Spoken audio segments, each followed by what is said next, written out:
The Jim Acosta press credential saga has come to an end, possibly, with the judge ruling in CNN's favor and allowing for Jim Acosta to receive his press credentials in order to cover the White House. Now, Acosta's press credentials, of course, were taken away following a heated exchange he had with Donald Trump a day after the midterm elections.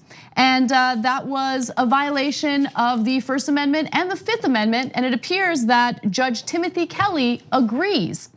So the judge, who is a Trump appointee, granted CNN's request for a court order that would temporarily reinstate Jim Acosta's White House press pass.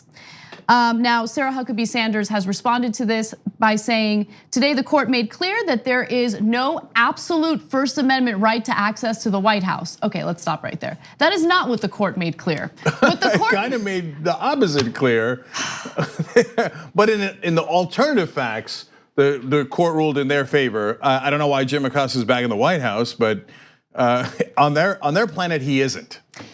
Her statement continues to say, in response to the court, we will temporarily reinstate the reporter's hard pass. We will also further develop rules and processes to ensure fair and orderly press conferences in the future. There must be decorum at the White House, says a woman who is working for a man who says things like grab him by the pussy. But that's not in the White House, to be fair. Yeah, but maybe he grabs them in a decorous way. Right, right. I mean, he does it with grace and charm. The leader of this country doesn't even understand what decorum is. I mean, he gave a speech today about Antonin Scalia and honored his wife and mentioned how many kids they have. And in that speech said, wow, boy, you guys were real busy. I mean, how about let's not talk about the sex life of Supreme Court Justice who for so many passed reasons. Away. Yeah. For so many reasons, I don't want to know about Scalia's sex life. Totally. Yeah. So anyway, I want to quickly go to Trump's video real quick, and then we'll comment. Take a look. Just people have to behave, and they have to do. We're writing up rules and regulations to make our position. I think you were treated very unfairly, both of you. I think you were treated very unfairly because you have somebody interrupting you, and if they don't listen to the rules and regulations, we'll end up back in court and we'll win. But more importantly, we'll just leave, and then you won't be very happy because we do get good ratings. We want total freedom of the press. It's very important to me. It's more important to me than anybody would believe. But you have to act with respect. You're in the White House, and when I see the way some of my people get treated at press conferences, it's terrible. So we always have the option of just leaving. If we feel that things aren't being treated properly, that people aren't being treated properly, we always have the right to leave. And I think the other media, the other press in the room will not be very happy if that happens. But I've instructed my people, when they're not treated properly, you have the right to just leave anytime you want. It's a child going, oh yeah, I could take my ball and go home. Yeah, you didn't think about that. Yep. Says that in the Constitution. Yeah, right there in the. The Constitution says it's the president's ball and he can go whenever he wants to go. Seventh Amendment, look it up. Okay. Now it's unclear. He talked about regulations within the press pool. It's unclear if for every new press-related regulation he's going to repeal 2 other regulations. But we'll see. We'll see because he does believe in the free marketplace of ideas. Yeah. So. But it's also an admission that they clearly did this in a way that was nowhere near legal or constitutional. So when the judge who ruled in this case, Timothy Kelly, it was picked by Donald Trump. Okay, and so a Trump-appointed judge was like, yeah, no, not even close to right. So that's why he goes, okay, we'll get some new strong rules and regulations. Yeah, like maybe you should follow the law next time. That's a rule and a regulation.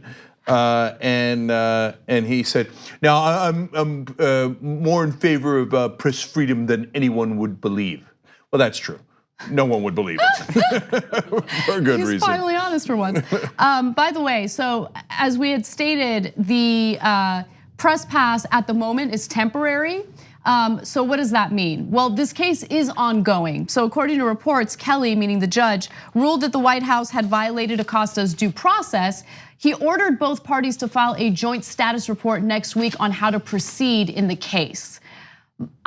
This is now my speculation, but my guess is, as with everything that's happened with Trump in the past, this story will just go away. Because you can't violate the constitutional rights of Americans and especially the press. I mean, the whole point of them being there is to ask you questions, even questions that you don't like. And so I don't know how he plans on fighting this moving forward. My guess is he won't. I mean, maybe, what if they do just ask him questions that he likes? Maybe that's a good compromise. Like if they just ask things like, how did you get so brave and powerful? But look, but that is really his idea of that is freedom of the absolutely, press. like Yeah. that's a good suit. Where did you get it from and who made it? And the tape you have on the back of your tie, genius. You're the first person to think of that. But is it unfair to say that the press was kind of like that prior to Trump? I actually think they were. Yeah, I mean, I'm sure they don't think so, but we saw them during Bush and Obama, and I don't think they were anywhere near tough enough. And look, it might be unfair because I'm sure that there were reporters who did ask tough questions. But the thing about Trump is that it was culture shock. I mean, he's just so shocking in not only his rhetoric, but the policies that he's implemented, including the zero tolerance policy of taking children away from their parents at the border. It's just such a shock that reporters were kind of, I guess, taken out of their complacency and then forced to do their jobs, which is, I guess, one tiny silver lining in the Trump era. He did say something in that last piece of nonsense that I wish wasn't true, but is true. Because he said, when he said, we'll leave and then you'll be sad because we get good ratings. And I wish everyone in that press pool was like, no, we would be angry if you left because that is a violation of the Constitution and the freedom of the press. But no, I'm sure underneath it all, they're like, yeah, it does get good ratings, and that's why we would be more upset if we couldn't do this press conference. Former head of CBS, CBS News, or just CBS overall, Les Moonves. Yes, Les Moonves. He admitted during Trump's campaign that he might be terrible for America, but he's great for ratings. And CNN and so on. Yeah. Yeah, and they made this monster. I'm gonna go back to the first couple of quotes real quick because I like that they're like, okay, do you see how the court has ruled that you don't have an absolute right to the First Amendment? That's why Jim Acosta's back. What? Okay, wait, that didn't make any sense. Thanks for watching this free clip of the Young Turks. Don't forget to become a TYT member today. For more exclusive content, join now at tyt.com/join.